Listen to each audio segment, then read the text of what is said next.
کی بخشش پر مقصد کی زبان پر آیا نہیں، بن مانگے دیا اور اتنا دیا دامن میں ہمارے سمایا نہیں۔ کون دیتا ہے؟ دینے کو وہ چاہیے، دینے والا ہے سچا ہمارا۔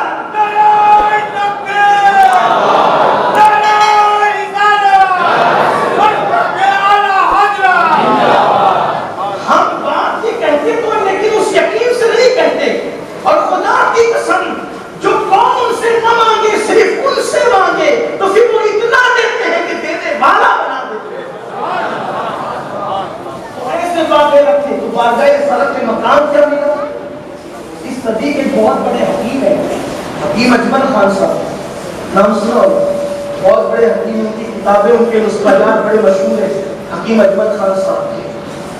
وہ حکیم اجمل خان صاحب، ان کے پاس ملک شام سے ایک سید صاحب آتے تھے، ملک شام سے ایک سید صاحب آتے تھے، شامی بزرگ ان کو کہا جاتا ہے، اور اسی حکیم اجمل خان صاحب کے دوست تھے، وہ الہ آباد ہائی کورٹ کے وکیل، الہ آباد ہائی کورٹ کے وہ وکیل تھے۔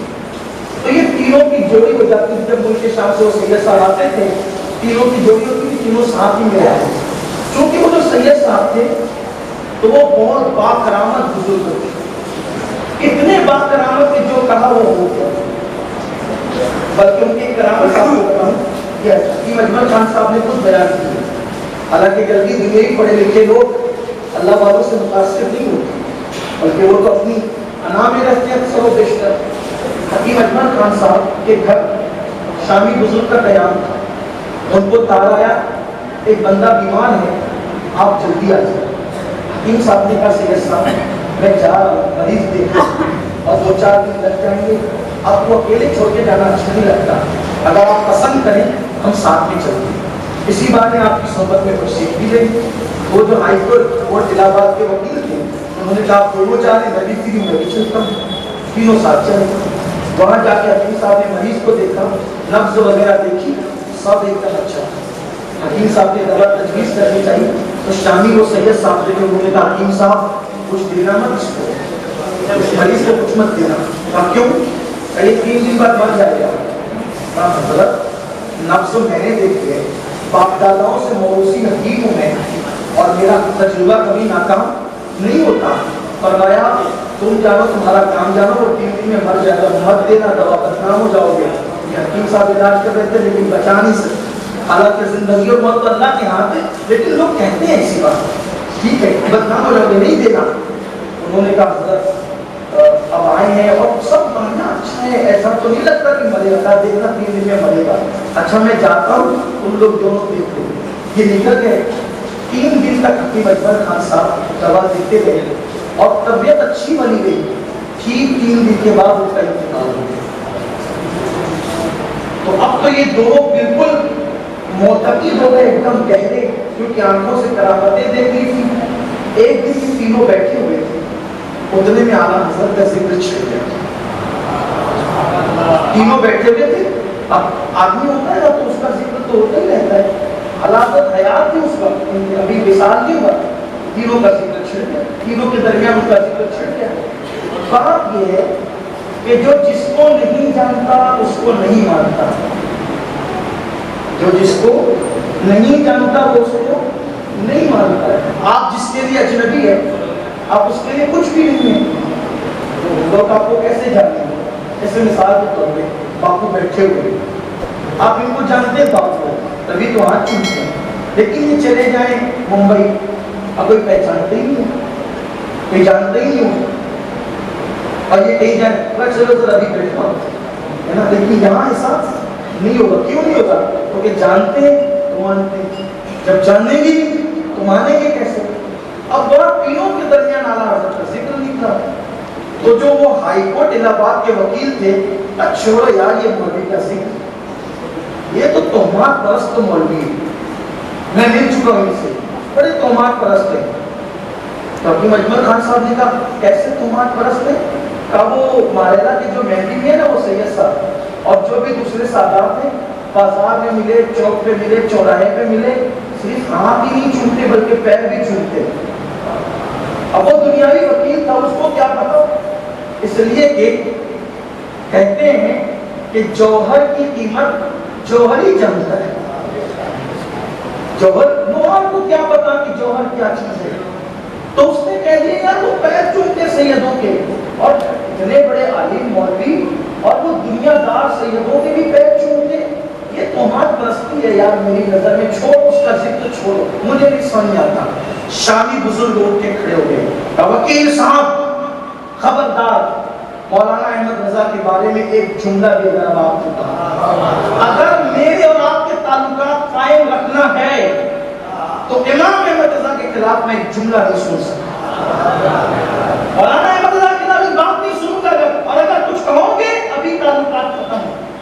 وکیل صاحب نے کہا سید صاحب میں مل چکا ہوں اس سے, آپ تو ملے بھی نہیں ہو, اور اتنی گہری دوستی ایک مولوی کے لیے آپ توڑ رہے.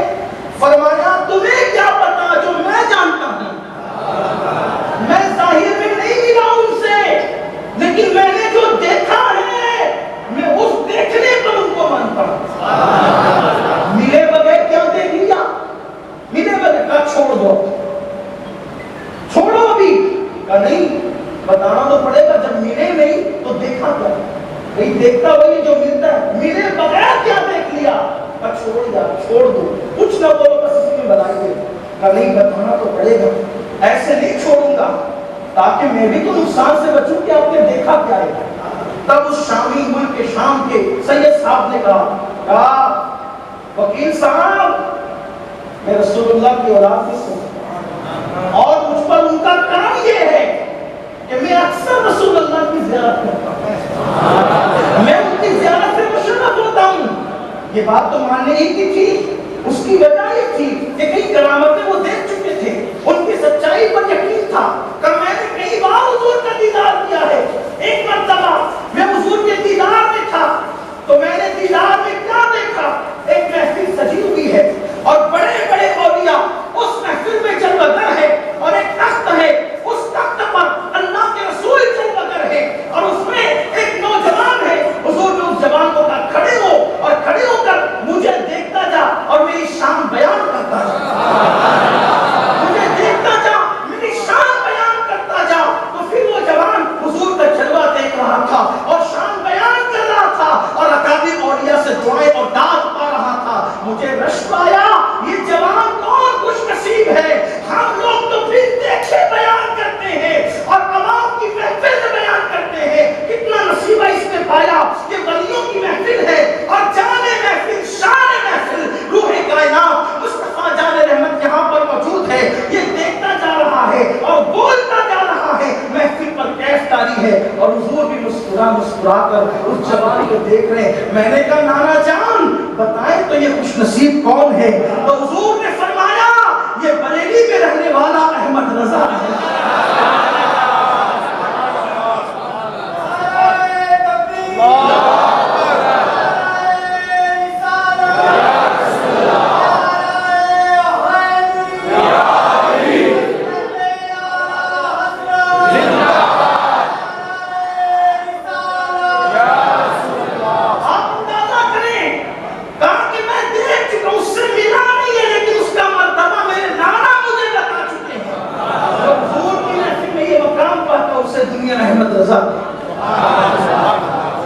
لیکن اب میرے پاس 10 منٹ ہے, میں اس میں آپ کو بتاؤں کہ یہ مرتبے ملے کیسے, یہ مقام ملا کیسے. ایک مرتبہ حضور محدث اعظم نقشبندی نے کہا, محدث اعظم نقشبندی کون ہے؟ یہ حضور شیخ الاسلام سید بدوی کے صاحب کے والد. انہوں نے کہا حضرت ہم اتنا پڑھ کے آتے ہیں اور وہ نہیں لکھ پاتے جو آپ بغیر پڑھے ہوئے بتاتے ہیں. سطر یہ ہے, کتاب یہ کیا ہے؟ فرمایا شہزادے میرا کچھ نہیں ہے, یہ آپ کے دادا جان کو اسباق کی خیرات ہے. آپ اندازہ کریں کہ جن کو اتنے مرتبے ملے ہوں خیرات ملتی کم سے. آپ اندازہ یہ بھی فرمائیں جب خیرات دے کر بندے کو اس قابل بنا دیتے کہ باقاعدہ رسالت کے مرتبے مل جاتے ہیں, جن کی خیرات اس مقام پر پہنچا دیتی ہے وہ خیرات دینے والے بزرگوں کی شان کا. اسی لیے آپ حضرت غوث پاک رضی اللہ عنہ کی بارگاہ میں بڑے معطل, بہت معطل. توشہ مبارکہ کی نیاز کی جاتی ہے. آپ یہاں بھی ہوتا ہے توشہ شریف ہوتا ہے. بڑی مجرب ہے یہ نیاز توشہ مبارکہ کی. اعلیٰ حضرت کے یہاں ایک مرتبہ توشے کی نیاز کی. ذرا توجہ کرنا غوث پاک کا ادب کتنا ہے. توشے کی نیاز کی. اچھا نیاز بھی تقسیم ہوتی تھی تو عجیب شان سے. محفل میں جتنے لوگ بیٹھے ہوتے تھے سب کو ایک ایک حصہ دیا جاتا تھا اور سیدوں کو ڈبل دیا جاتا. یہ ان کی محفل کا انداز. کیا نسبتوں کا خیال کیا, نسبتوں کا احترام کتنا, ڈبل دیا جاتا. اور تقسیم کرنے والے اس محفل میں اتفاق سے حضور محدث اعظم بھی تھے. دینے والے نے دیا, لینے والے نے دیا. لینے والے کی بے احتیاطی سے ایک چھوٹا سا ذرہ توشہ مبارکہ کی نیاز کا زمین پہ گر گیا. لوگوں کو خیال نہ رہا. اعلیٰ حضرت کی نظر اس میں پڑی. اٹھے, اٹھ کر آئے اور اس نیاز کے ذرے کے سامنے گھٹنے ٹیک دیے. اور گھٹنے ٹیک کر ہاتھ سے نہیں اٹھایا, اس کو زبان کی نوک سے. آپ بتاؤ جو غوث پاک کی نیاز کا اتنا ادب کرتا ہو کہ گرنے کے بعد ہاتھ سے اٹھانے کو بے ادبی سمجھے, وہ غوث پاک رضی اللہ عنہ کا کتنا ادب اور احترام کرتا. اسی لیے اعلیٰ حضرت کہتے ہیں میں نے بچپنے سے معلوم کر لیا تھا کہ بغداد شریف کس طرف ہے. جس دن سے مجھے پتا چلا کہ بغداد شریف جو ہے وہ اس طرف ہے, اس رخ پر ہے, تو میں نے اس طرف رک کر کے نہ کبھی تھوکا, نہ اس طرف رک کر کے کبھی پیشاب کیا, نہ اس طرف میں نے کبھی پیر لمبے کیا. ہندوستان میں اور بغداد کہاں, بغداد معلیٰ کہاں, لیکن بغداد شریف کی طرف کبھی پیر نہیں, اس طرف رک کر کبھی پیشاب نہیں کیا, اس طرف رک کر کبھی تھوکا نہیں. یہ ادب اور تعظیم کا حال تھا, کیونکہ جانتے تھے غوث پاک کا مقام کیا ہے, مرتبہ کیا ہے. اسی لیے اردو زبان میں غوث پاک کا جو مرتبہ انہوں نے بیان کیا ہے ہم کسی اور کی تحریر میں پچھلی صدی میں نہیں دیکھتے. غوث پاک کا مرتبہ بیان کرتے ہوئے کہتے ہیں خضر کہتے ہیں کہ شکر کے جوش میں جو ہیں وہ تجھے کیا جانے, شکر کے جوش میں جو ہیں وہ تجھے کیا جانے. خضر کے ہوش سے پوچھے کوئی رتبہ تیرا, خضر کے ہوش سے پوچھے کوئی رتبہ تیرا. اور غوث پاک کے بارے میں کیا بیان کیا. ایک مرتبہ کسی نے پوچھا, اور کچھ لوگ تھوڑا فکری خیال کے ہوتی ہیں, فکری والے سوال کرتے ہیں, عوام کے اندر اکثر یہ ذہن ہوتا ہے وہ بھی محفوظ نہ رہے ان فتنوں سے, ان کے پاس بھی فتنے والے سوال آئے. تو کسی نے پوچھا یہ بتاؤ کہ غوث پاک رضی اللہ تعالیٰ نے جو یہ کہا کہ میرا یہ قدم ہر ولی کی گردن پر, میرا یہ قدم, وہ کون کون سے ولی تھے؟ وہ کہتا ہے فلاں نہیں تھے, وہ کہتا ہے فلاں نہیں تھے. اور پھر یہ بھی کہا کہ غوث پاک کی جو بات کہی تو اس وقت غوث پاک کو ہوش نہیں تھا, ایسی بے ہوشی کی کیفیت ان کی زبان سے نکل گیا, معاذ اللہ. پھر اس کا جواب جو دیا فرمایا تو کہتا ہے کہ بے ہوشی میں نکلا, اللہ اب دیکھو بیان کرتے ہیں, بے ہوشی میں نہیں نکلا, سکر میں نہیں نکلا, بلکہ حالت ہوش میں تھے. اور ایسا ہوش جس پر کروڑوں ہوش قربان, کروڑوں ہوش قربان. اور انہوں نے خود نہیں کہا, انہوں نے خود نہیں کہا, محقق کے الفاظ شیخ عبداللہ قادری دہلوی کے حوالے سے بیان کیا, کہتے کہ انہوں نے خود نہیں کیا, انہوں نے خود نہیں کہا, بلکہ یہ کہنے کا حکم ان کو اللہ کی طرف سے آیا کہ عبدالقادر یہ کہو. اور جس دن کہنا تھا اس دن رسول اللہ کی طرف سے ان کو خلعت عطا کی گئی, حضور کی طرف سے ان کو خلعت بھیجی گئی, نبی نے خلعت بھیجی, اللہ نے حکم فرمایا. بلکہ شیخ عبداللہ قادری دہلوی نے تو یہاں تک لکھا کہ غوث پاک کے دل پر اللہ نے تجلی فرمائی, تجلی فرمائی. یہ الفاظ شیخ محقق کے. اب اگر میں تجلی فرمائی کی وضاحت کروں تو یہ مجمع اس کا تو تحمل نہیں ہے کہ اس بات کے بعد کو برداشت کر سکے, لیکن اتنا ضرور کہہ سکتا ہوں کہ اللہ نے تجلی طور پر فرمائی تو طور جل گیا, طور جل گیا, سرما بن گیا. لیکن غوث